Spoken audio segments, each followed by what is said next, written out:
She was the most beautiful woman in Greece. Every man who saw her wanted her. And one night, one man took everything from her. But imagine you go to the one person who was supposed to protect you, and she looks at you and says, "This was your fault." And then she turns your hair into snakes, and now everyone who looks at you dies. You didn't choose this. You didn't ask for any of it. And 2,000 years later, they're still calling you the monster. Let me tell you the real story of Medusa.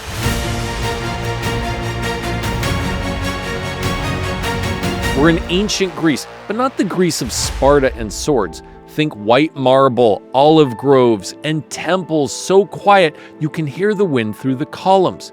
The Aegean Sea glittering behind everything, salt, air, and stone, and the sound of bare feet on polished floors.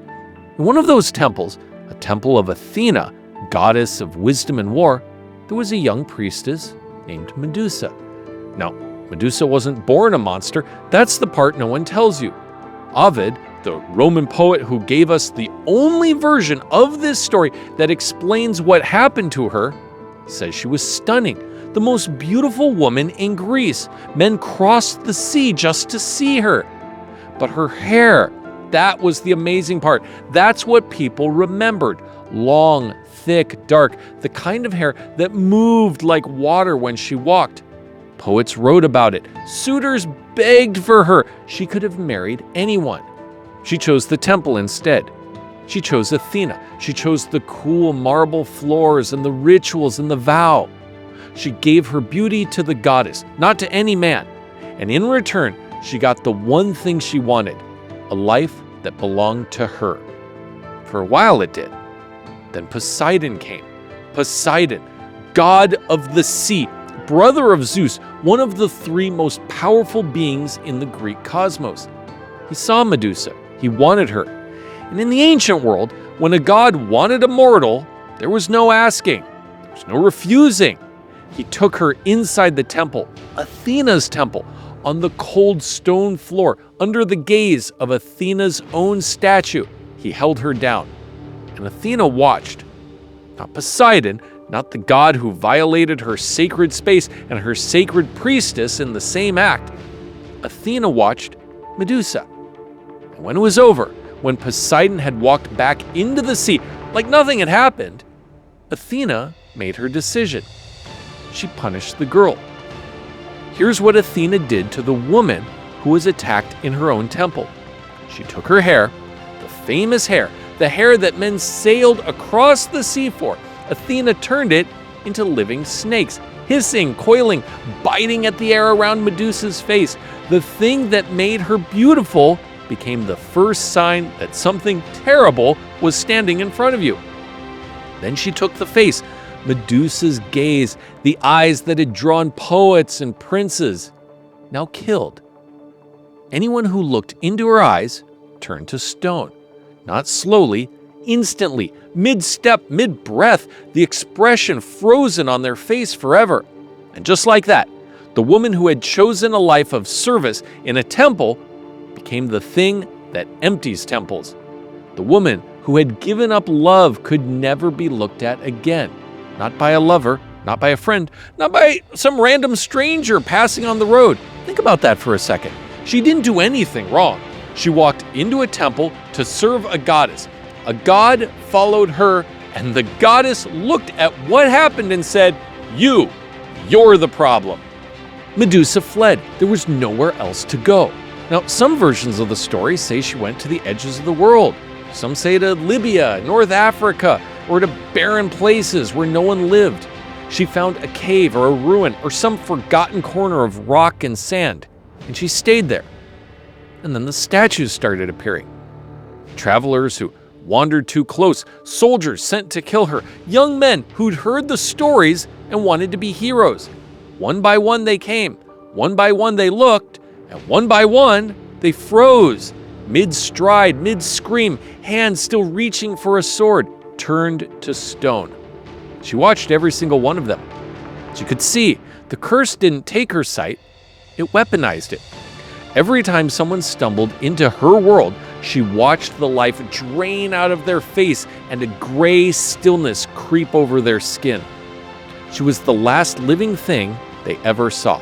and they were the closest she would ever come to another human being.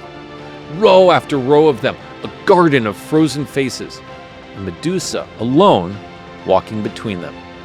If that image just hit you the way it hit me, and you're not subscribed, what are we doing here? Make sure you don't miss out on any of these stories. Like, subscribe with all notifications on. Now, there is a detail about this story that changes how you hear it. Everything I've just told you, the hair, the beauty, the temple, the punishment, none of that existed before one man wrote it down, the poet Ovid, writing during the reign of Emperor Augustus in Rome around 8 AD. Before Ovid, Medusa was just a monster. Born ugly, born cursed, born dangerous. No backstory, no temple, no Poseidon. Ovid gave her the injustice. He's the one who said, wait, she wasn't always like this. Something was done to her. Some say he could see it. And it's worth asking why. Because Ovid himself was about to be punished by a man more powerful than him. Augustus would exile Ovid to the Black Sea, the edge of the Roman world, for reasons that are still debated.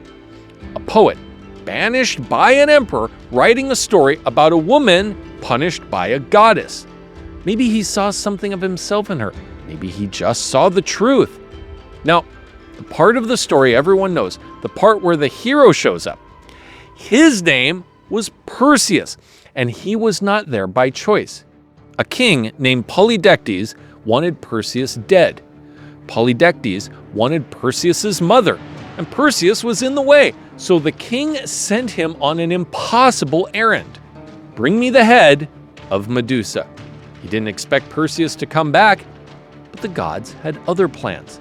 Athena, yes, the same Athena, came to Perseus and gave him a shield.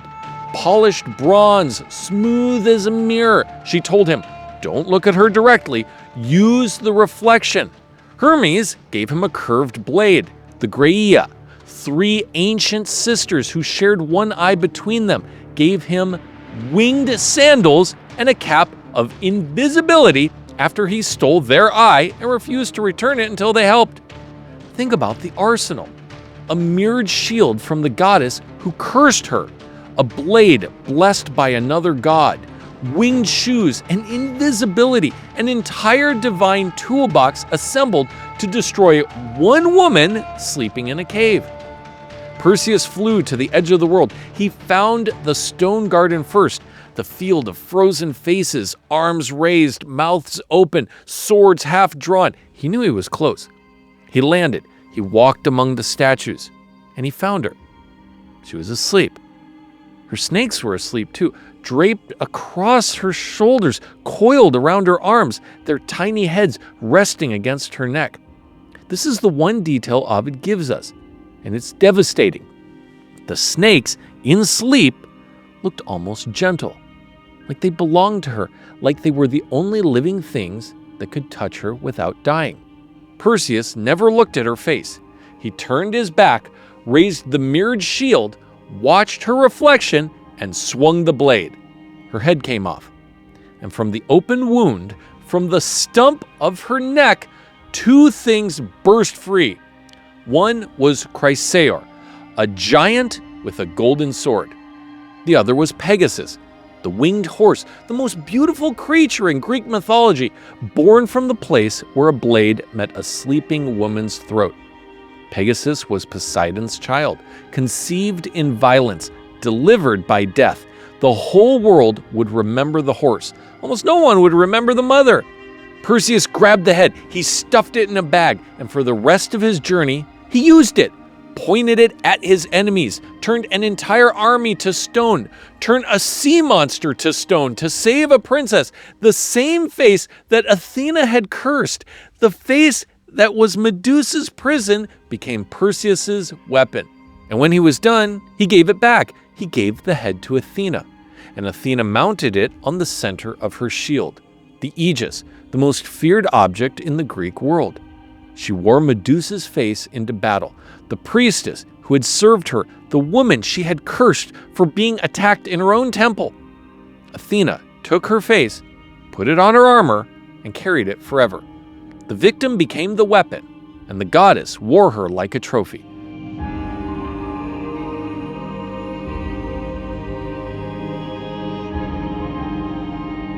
If you know someone who's ever been punished for something that wasn't their fault, share this video with them. They will love this story.